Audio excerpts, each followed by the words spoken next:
오전에 이제 저에게 오랜만인가요? 아니면 처음인가요는 모르겠는데 이단 세미나를 했습니다. 시간의 제약이 있기 때문에 많은 걸 다 해드리진 못합니다. 그래서 좀 맛보기라고 생각하시고 앞으로 계속 할 겁니다. 계속 단계 단계 할 거니까요. 그리고 또 특별히 알려드릴 것은 오늘 간증했던 그 청년 있지 않습니까? 남자랑 여자 왔지 않습니까? 신천지 활동 때문에 대학을 마치지 못했어요. 대학교 기간에 너무 열정적으로 신천지에 몸담아가지고 그래서 현재 한 명은 그러니까 구역장까지 갔고 한 명은 거기 교역자였습니다. 남자는. 그리고 지금 그래서 이제 뒤늦게 방통대 통해서 지금 학위를 하려고 준비하고 있다고 합니다.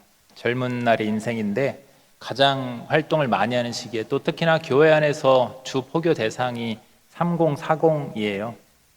가장 중요한 시기에 가정에 또 청년 시절에 또 그 가정에 모든 것을 다 잃게 만듭니다. 제가 경고를 드리는 것은 여러분 살인자는 우리 육신을 죽입니다. 근데 육신을 죽이는 살인자가 내 옆에 있으면 소름 돋죠. 그죠? 그런데 살인자는 그래도 날 죽여도 난 천국은 가요. 그러지 않습니까? 그런데 이단은요, 내 영혼을 죽입니다. 영혼을 죽인다는 것은요, 영혼이 멸망하게 만드는 살인자인 겁니다. 여러분, 그래서 깨어 경계해야 되고요. 참 감사한 것은 공짜는 없구나. 그게 무슨 말이냐면 광주에 있을 때 제가 전도사 때부터 주요 이단 담당자였습니다. 그 교회가 베드로 지파 길 건너 바로 있는 교회예요. 그래서 전도사 때부터 베드로 지파 개들은 지성전이라 하거든요. 거기 건축하기 전에 거기 가서 그 교회는 인사치레예요. 교역자가 청빙되면 그 베드로 지파 집회에 가서 집회 참여하고 와야 됩니다. 그게 신고식입니다. 그런 것도 하고 또 제가 불침번도 서보고 또 어떤 분들 신천지 교회 안에 있으면 그분 미행도 해보고 그때 살이 얼마나 많이 빠졌는지 지금 몸에서 10kg가 넘게 빠졌었어요. 그랬었으면 그때 그 교회 안에서 망가진 가정, 망가진 청년, 망가진 중직자 제가 그거를 다 겪으면서 얼마나 마음 아팠는지 모릅니다. 근데 이제 제가 그때 하나님께서 저한테 그렇게 맡겨셨던 이유는 뭐냐면 이제 저 위임식 때 고상석 목사님이 이제 오셔가지고 저 축사를 해주셨지 않습니까? 그분이 항상 저를 놓고 하는 말이었어요. 최근까지도 하는 말이죠.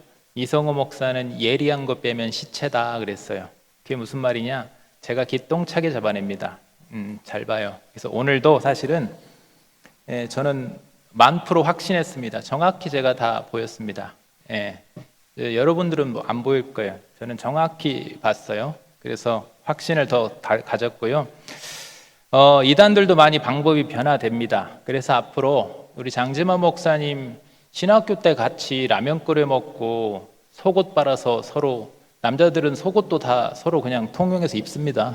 그래서 같이 이렇게 입고 그러고 있을 때는 공부하고 뒹굴뒹굴 할 때는 몰랐는데 서로 가난하니까 밥 없으니까 고추장 비벼 먹고 맨날 그랬는데 그때는 몰랐는데 이렇게 또 인연이 돼가지고 우리 교회 부임하자마자 가장 먼저 축하 인사를 했었는데 앞으로도 계속 저랑 면밀히 어떤 부분을 도와줄 거냐면 저도 잘 알지만 최신 정보들을 좀 제공받을 수가 있어요. 그래서 그렇게 계속해서 우리 교회 건강한 신앙을 위해서 계속 사역할 거고요. 아까도 얘기했는데 이단 상담소 가면 거의 다 100% 개종이 가능하다고 합니다. 신천지는 일주일이면 끝난다고 합니다. 가장 다루기 쉬운 이단이 신천지입니다. 가장 우리가 사실은 어려운 이단 중에 하나는 구원파고요. 오래됐어요. 그래서 교리적으로 굉장히 단단합니다. 그런데 신천지는 일주일이면 가능하고요. 그런데 중요한 건 가족의 의지가 굉장히 중요합니다. 가족이 같이 상담을 받아야 돼요, 법적으로. 그런데 가족이 너무 힘들어서 포기하는 경우들이 있어가지고 그런 경우 빼고는 거의 다 100% 개종이 가능하고요.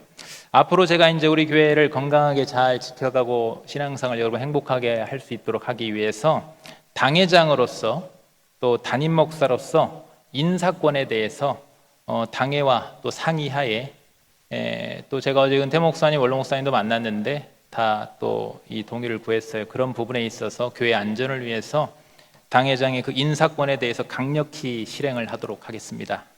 그리고 또 한 번 더 강조해서 강구하자면 31일 날 중고등부 청년부 연합 수련회 때 있는데 예방접종하는 날입니다. 예방접종에는 무슨 말이냐면 그 이단들이 꼭 전해야 되는 핵심 교리가 있습니다. 그 핵심 교리, 그 핵심 교리에 대해서 방어할 수 있는 구원론에 대한 교리 공부를 할 거예요. 그래서 이 부분에 대해서 여러분 꼭 자녀들 꼭 여러분 참여할 수 있도록 독려하셔가지고 3시간입니다. 1시간씩 3번.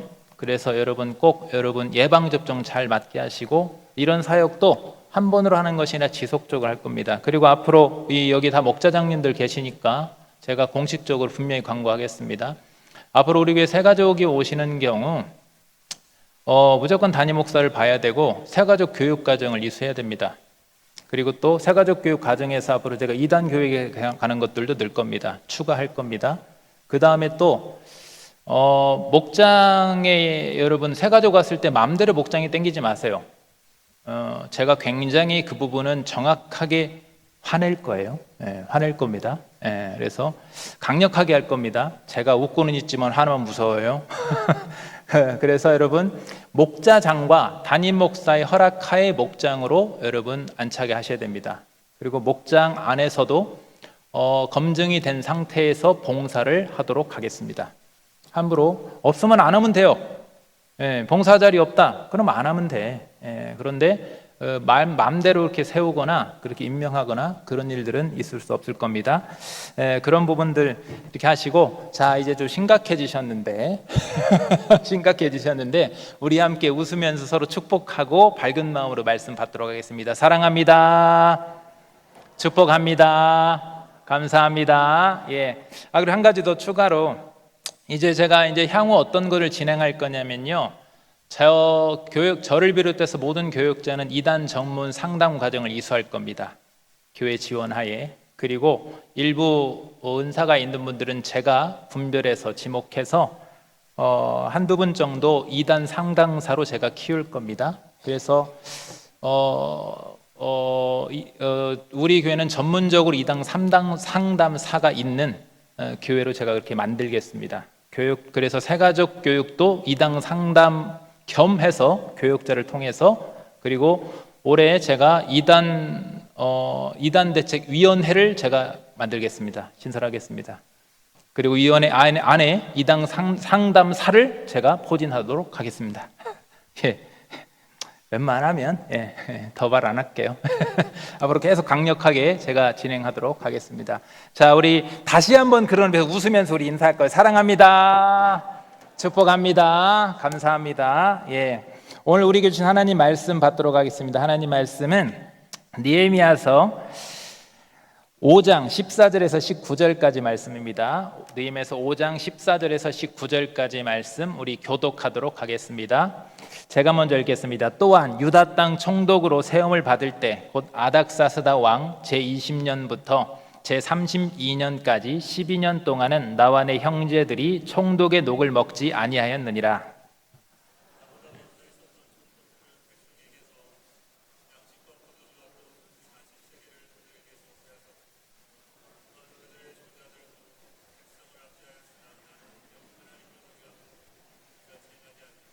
도리어 이 성벽 공사에 힘을 다하며 땅을 사지 아니하였고 내 모든 종자들도 모여서 일을 하였으며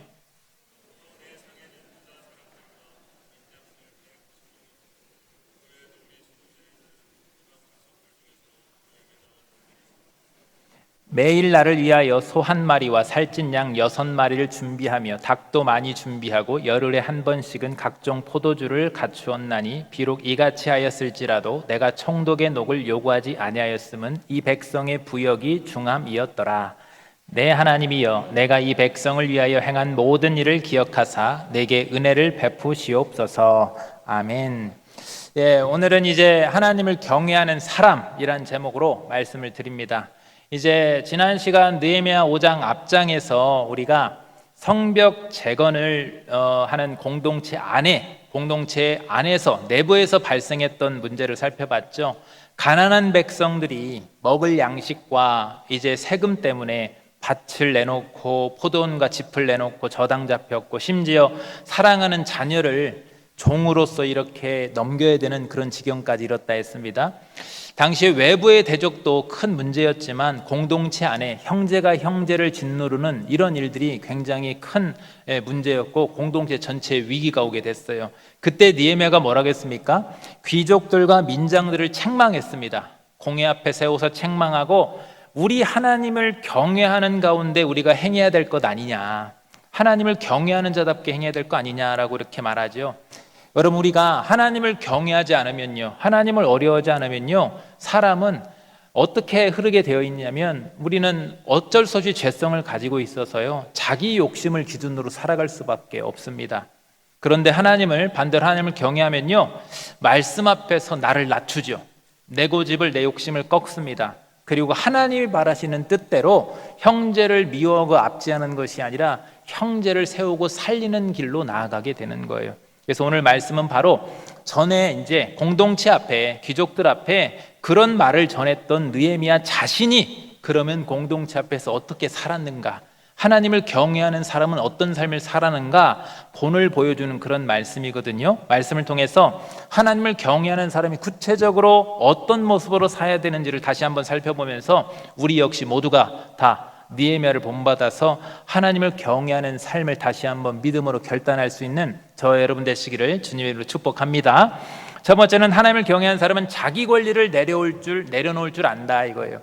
14절을 보면 또한 유다 땅 총독으로 세움을 받을 때 곧 아닥사스다 왕 제20년부터 제32년까지 12년 동안은 나와 내 형제들이 총독의 녹을 먹지 아니하였느니라 했습니다. 총독의 녹을 먹지 아니하였다.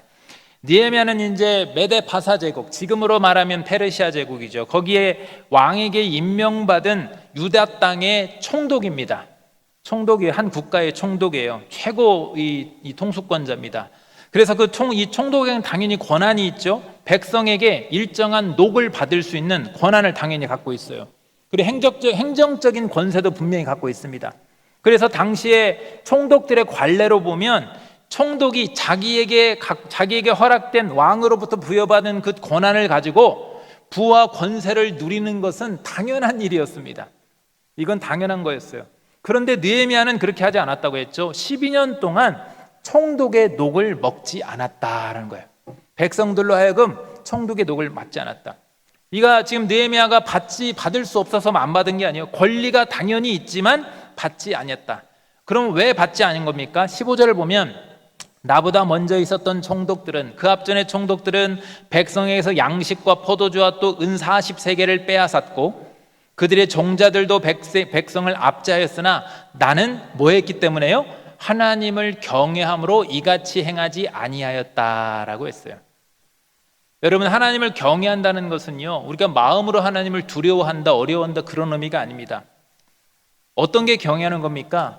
자신의 삶의 기준이 아니라, 가치관이 아니라 하나님을 가장 우선으로 두고 하나님 앞에서 하나님의 백성다운 기준으로, 말씀의 기준으로 살아가는 거예요.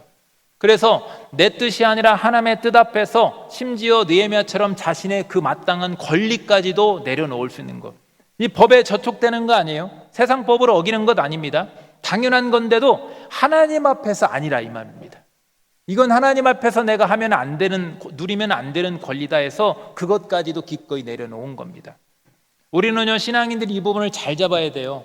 우리는요, 세상법에 접촉 안 되면 된다, 아니요. 세상법보다 하나님의 말씀, 하나님을 더 우위에 두시기를 바랍니다.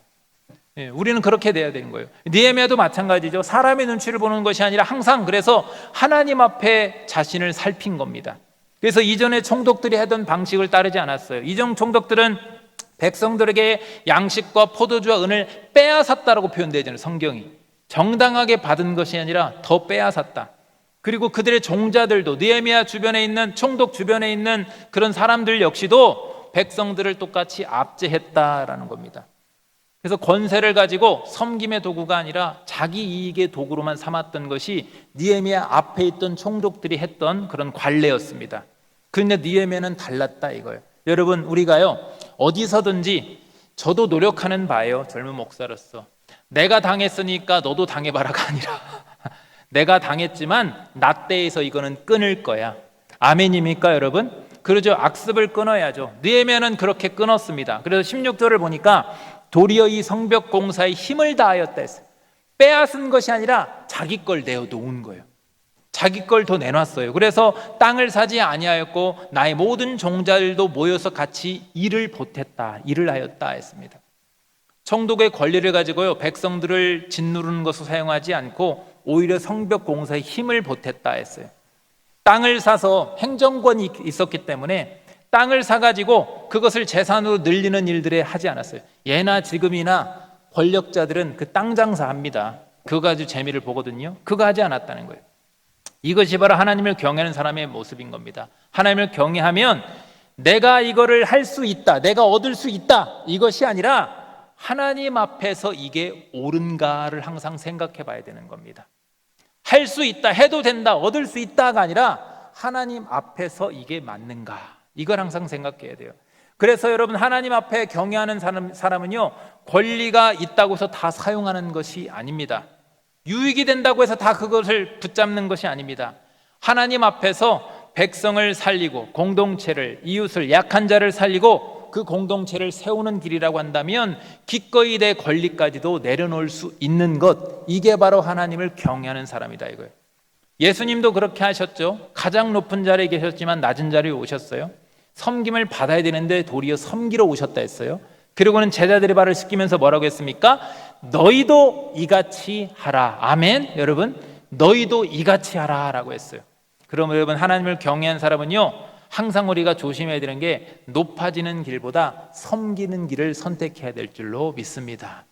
그게 가장 바르고 안전한 길이에요. 우리도 신앙생활하면서 때로는 우리가 신앙생활을 하면서요 내려놓아야 될 것들이 반드시 생기게 되어 있습니다. 그런 고비가 올 때가 있어요. 내 주장, 내 권리, 내 편안함, 또 특히나 우리가 많이 빠지는 게 사람들에게 인정받고 싶은 그런 마음들. 그러나 하나님을 경외하면요 그러한 것들을 우리가 끝까지 붙들지 않게 됩니다. 하나님보다 중요하지 않으니까, 하나님이 더 우선이니까. 그래서 주님이 원하신다고 한다면 이걸 내가 기꺼이 내려놓고 섬김의 자리로 기꺼이 나아가는 거예요.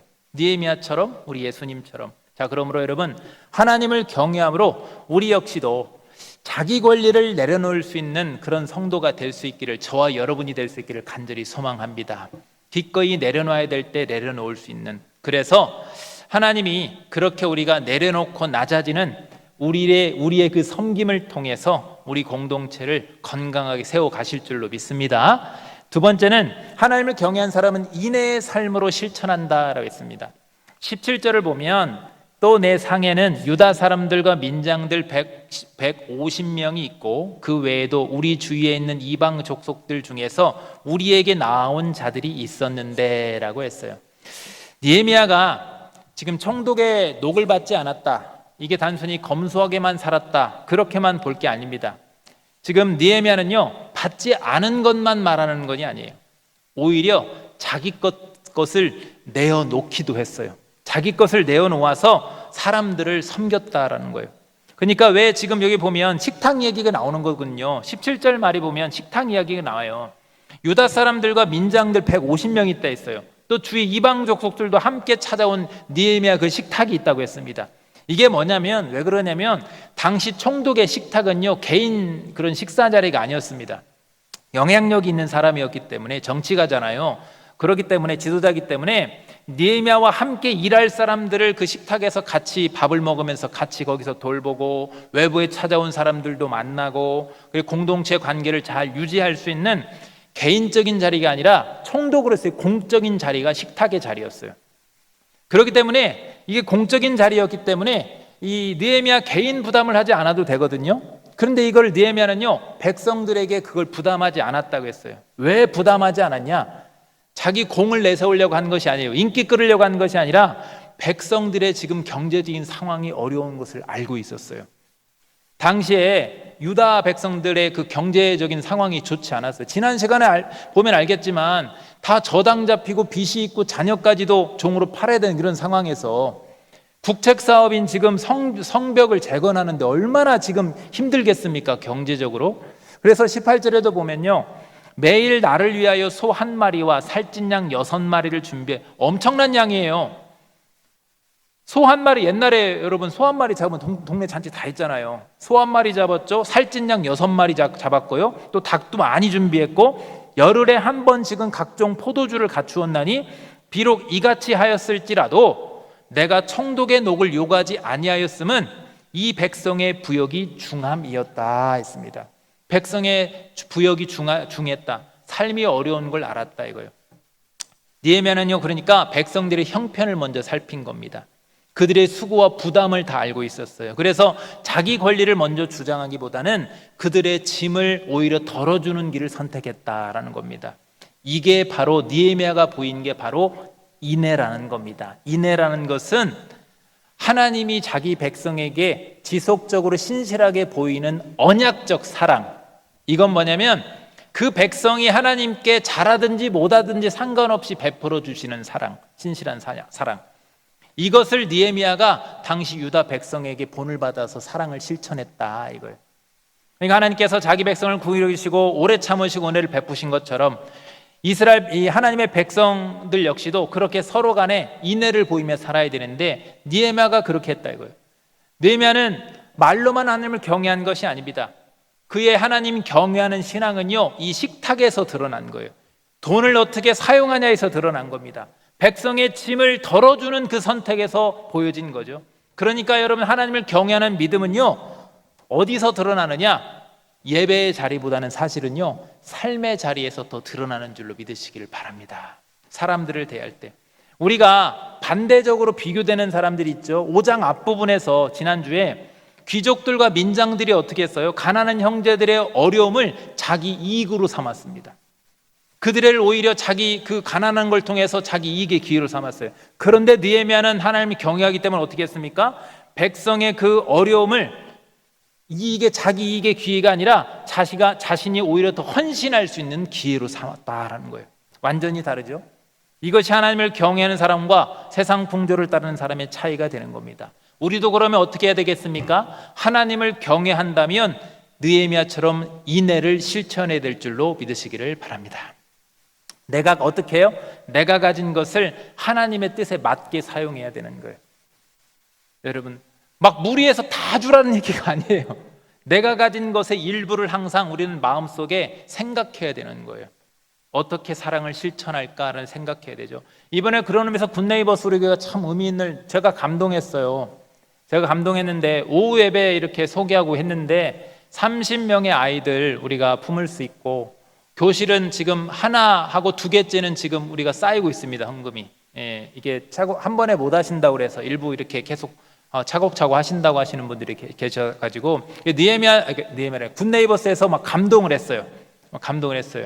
앞으로도 하나님께서 우리 믿음의 그 분량과 하나님께서 은혜를 많이 채워주셔서 그런 하나님이 기뻐하시는 일들을 우리 교회가 많이 하게 되어야 될 줄로 믿습니다. 하나님께서 바라시는 일이니까. 그러니까 하나님을 경외하는 신앙은요, 사실은 교회 안에서만 드러나는 것이 아니라 우리 가정에서, 일터에서, 사람을 대하는 태도에서 훨씬 많이 드러나는 거예요. 내 것을 지키는 데만 그렇게 품는 마음이 아니라 하나님께서 맡겨주신 것을 통해서 다른 사람을 살리고 세우는 그런 마음, 거기에 마음을 두고 행하는 것이 하나님을 경외하는 거예요. 자, 그러므로 하나님을 경외함으로 인애를 삶으로 실천할 수 있는 저 여러분 되시기를 간절히 소망합니다. 하나님께서 그러한 우리의 인애가 바탕이 된 그 섬김을 통해서 사람을 살리고, 그래서 우리 공동체뿐 아니라 우리 주변을, 이 지역을 더 많이 하나님의 밝은 빛으로 비추게 하시기를 주님의 이름으로 축복합니다. 세 번째는 하나님을 경외한 사람은 하나님의 은혜를 구한다라는 겁니다. 19절에 보면 내 하나님이여 라고 느헤미야가 우리 하나님이라고 하지 않습니다. 갑자기 바꿔요. 느헤미야는 공적인 사람이었기 때문에 기도를 할 때 우리 하나님 이렇게 했는데, 갑자기 여기에서는 그렇게 느헤미야가 공동체를 위해서 내려놓고 자기 것을 베풀고 헌신한 다음에 내 하나님이여 라고 하나님을 친밀하게 부릅니다. 그리고 내가 내 이 백성을 위하여 행한 모든 일을 기억하시고 내게 은혜를 베푸시옵소서라고 기도합니다. 지금 자신의 권리를 다 내놓고 섬겼죠. 공동체를 섬겼어요. 지도자로서 충분히 이것은요, 백성들 앞에 인정받을 일입니다. 그러면요, 내가 이렇게 했어라고 할 수도 있는데, 그런데 그렇게 하지 않고 사람들 앞에서 자기 공로를 자랑하지 않고 느헤미야는 사람들 앞으로 가지 않고 기도의 자리로 왔습니다. 그리고는 뭐라고 합니까? 내 하나님이여 은혜를 베푸소서. 내 하나님이여, 우리 하나님이라고 하지 않고, 이것은요 하나님과의 개인적인 깊은 관계를 성경이 의도적으로 이렇게 보여주는 겁니다. 사람들이 많은 자리로 가기 쉬워요. 우리가 어떤 일을 많이 하고 나면. 이건 다 누구나 약한 부분입니다. 저도 마찬가지죠. 갑자기 우리 교회에 막 100명이 등록했어. 그러면 사람들 앞에 막 자랑하려고 갈 수 있겠죠, 목사로서. 그런데 느헤미야는 어떻게 했어요? 그 방향이 아니라 반대로 사람들이 없는 하나님 앞에 홀로 서서 내 하나님이여 라고 기도했습니다. 그리고 은혜를 구했습니다. 느헤미야가 구한 것은요, 하나님 내가 이만큼 섬겼으니까, 이만큼 드리고 헌신했으니까 하나님 채워주실 줄로 믿습니다, 이렇게 하지 않았어요. 보상을 바라지 않고, 하나님 어떤 공로를에 대해서 인정을 바라지 않고, 반대죠. 내가 이 백성을 위해서 행한 모든 일을 우리 하나님 기억하시고 내게 그저 은혜를 베풀어 주시옵소서라고 했습니다. 왜 은혜를 베풀어 달라 했습니까? 자기가 자기 것을 내서 헌신했지만, 공동체를 위해서 백성을 위해서 헌신했지만, 그 헌신마저도 자기가 한 것이 아니라 하나님의 은혜로 할 수 있었다라는 고백인 줄로 믿으시기를 바랍니다. 하나님의 은혜라는 것을 알았기 때문에 느헤미야는 그저 은혜를 구했습니다. 이 부분이 중요한 부분입니다. 사람은요 선한 일을 하면서도 사람의 인정을 구하기가 쉽습니다. 왜 안 알아준대? 이렇게 하는 거 있지 않습니까? 그래서 섬기면서 자꾸 알아주길 바라고, 희생하면서도 한편으로는 칭찬받기를 원해요. 다 마찬가지예요. 예. 저도 마찬가지예요. 좀 잘하면 저도 칭찬받는 거 좋아해요. 좋아합니다. 예. 다 마찬가지 아니겠습니까? 그런데 사실은 그 방향은 위험한 방향이죠, 우리 신앙에서. 느헤미야는 어떻게 했습니까? 그래서 사람의 박수보다 하나님께 은혜를 구하는 겸손한 방향으로 바꿨죠. 하나님을 경외하는 사람은요 사람의 평가에 묶이면 안 됩니다. 사람의 인정이 없다고 무너질 수 없죠. 사람의 칭찬이 있다고 그 칭찬 때문에 교만해지지 않습니다. 왜냐하면 하나님을 경외하는 사람은요 하나님이 분명히 이것을 기억하실 것이다, 사람들은 몰라줄지언정 하나님은 기억하실 것이다 라는 그 믿음 안에서 행하기 때문에 교만해지지 않고 인정구하지 않고, 또 여러분 섭섭이가 찾아오지 않게 되는 거예요. 물론 우리가 격려도 해야 되죠. 당연히 저도 여러분 잘하시는 분 있으면 칭찬과 격려도 해야 됩니다. 서로 간에 우리가 그렇게 자꾸 칭찬하고 격려해 줘야 돼요. 그런데 그럼에도 우리 믿는 하나님을 경외하는 신앙인의 마지막 소망은 어디에 둬야 되냐면 사람의 그 칭찬이 아니라 이 말이에요. 우리가 항상 최종적으로 바라봐야 되는 것은, 오늘 하는 사람들에게 칭찬받고 인정받았지만 그렇다면 꼭 우리는 어떻게 해야 되는 거예요? 우리는 소망을 어디에 둬야 됩니까? 하나님의 은혜의 소망을 두시기를 바랍니다. 하나님 이만큼 하나님 이렇게 했는데 오늘 사람들이 저를 칭찬해 줬습니다, 인정해 줬습니다. 그런데 이 모든 게 하나님의 은혜인 줄로 믿습니다. 이후로도 은혜를 베푸셔서 또 감당할 수 있게 해 주시옵소서라는 거죠. 그래서 한번 우리가 따라해 볼까요? 저 한번 따라해 볼게요. 느헤미야처럼 따라하는 거예요. 내 하나님이여 나를 기억하시고 은혜를 베풀어 주옵소서. 한번 더 할까요? 내 하나님이여 나를 기억하시고 은혜를 베풀어 주옵소서. 하나님이 기억하시면 되는 줄로 믿습니다. 하나님의 은혜인 줄로 믿습니다. 더 은혜를 구하면 되는 거예요. 이 기도가 바라기는 우리의 기도가 되기를 간절히 소망합니다. 사람의 인정에 묶이지 않고 하나님을 기억하는 하나님 앞에서 살아가서, 그렇게 하나님 앞에서 은혜를 구하는 자에게 우리 하나님은 당연히 더 큰 은혜를 주셔서 끝까지 사명을 감당하게 하실 줄 믿습니다. 말씀 정리하겠습니다. 오늘 말씀은요 하나님을 경외하는 사람이, 이 느헤미야가 어떤 모습을 살아가는지 구체적으로 우리에게 보여줬습니다. 느헤미야는 총독의 권리를 가졌지만 백성을 위해서 자기 것을 기꺼이 내려놓았습니다. 그리고 자기 것을 내어서 인애를 실천했습니다. 또 그리고 나서도 사람의 인정이 아니라 하나님의 은혜를 구했습니다. 하나님을 경외하는 신앙은요 말로만 드러나는 것이 아니라 이렇게 철저히 실제적인 행동에서 나오게 되어 있어요. 삶에서 나오죠. 내가 붙드는 것을 기꺼이 내려놓을 수 있는 그 자리에서, 그리고 내가 가진 것으로 누군가를 섬기며 헌신하며 살릴 수 있는 그 자리에서, 또 사람의 인정이 아니라 하나님의 은혜를 홀로 구할 수 있는 그런 자리에서 하나님을 경외하는 신앙이 드러나게 되는 겁니다. 여러분, 우리가 사람을 의식하면 할 수 없죠. 그러나 하나님을 경외하고 하나님 앞에 살아가기 때문에 기꺼이 내려놓을 수 있고 기꺼이 섬길 수 있고 그래서 은혜를 구할 수 있는 겁니다. 그러므로 여러분, 우리의 헛된 욕심을 내려놓고 인애를 실천하며 겸손히 하나님 은혜를 구하면서 느헤미야처럼 하나님을 경외하는 저와 여러분 모두가 되시기를 주님의 이름으로 축복합니다.